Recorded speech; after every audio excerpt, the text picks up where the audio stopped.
there is a quiet land, in the heart of the American Southwest, a land of mesas and sacred cornfields, a land where the winds still whisper the oldest prayers of humanity. This is the homeland of the Hopi people, a nation whose name means the peaceful ones. For centuries, they have walked a path unlike any other, not of power, not of wealth, but of harmony.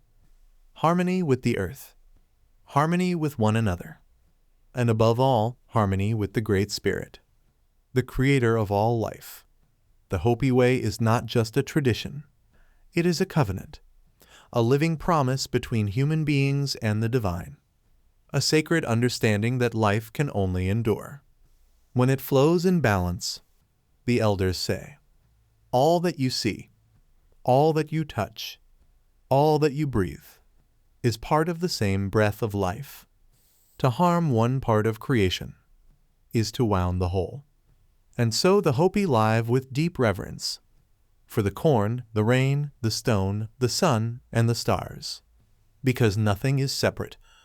Everything is connected. Everything is sacred. Modern humanity calls this ecology, but for the Hopi, it has always been their way of being. They plant corn not in fertile valleys, but in dry, wind-swept earth. They rely not on rivers or machines, but on prayer. Each seed is planted with a blessing, each harvest offered in thanksgiving. For the Hopi know, without spirit, the land is only dust. Their ceremonies, songs, and dances are not performances. They are conversations with the unseen, a continual dialogue between heaven and earth. They dance for rain, for harmony, for healing, not for themselves alone, but for all creation, because to the Hopi, peace is not the absence of conflict. Peace is the presence of balance, within the heart, within the home, and within the world. The elders remind the young ones, do not look outside for the storm. The first storm you must calm is within you. That is where the path of peace begins. The Hopi prophecies speak of a time when this inner balance will be lost, when greed, technology, and spiritual blindness turn humanity away from the Creator, when rivers dry, animals vanish, and the earth trembles in warning. They call this the time of purification, when Mother Earth will cleanse herself from the violence of human forgetfulness. And yet, even in warning, there is hope. For the Hopi say, after the chaos, a new world can be born, a world restored by those who walk in balance, those who remember the sacred instructions of the Creator. Humanity, they say, lives in cycles, worlds that rise and fall. Each world ends. When people forget their spiritual purpose, each new world begins. When a few choose to remember, according to the elders, we now live in the fourth world, a world trembling on the edge of its own destruction. But the fifth world is near, waiting to be born through human choice. That is why the Hopi continue to hold their ceremonies, to speak their prophecies, to remind us of what we have forgotten. Because if the world is to survive, it will not be through weapons or machines, but through the spirit of peace. Their message is simple, yet profound. We are the ones we have been waiting for. It means that salvation is not descending from the sky. It is awakening from within. In the Hopi tongue, there is no word for domination, no word for owning the earth. For how can one own what gives us life? To the Hopi, the earth is a living being, our mother. To dishonor her is to dishonor ourselves. High upon the mesas, the Hopi still live as they did centuries ago, quietly, humbly, faithfully. While the modern world races faster each day, they move with the rhythm of the seasons. They listen to the language of the wind, the patterns of the stars, the footsteps of the rain. They remind us, Progress without wisdom is destruction in disguise. Technology without prayer is a body without a soul.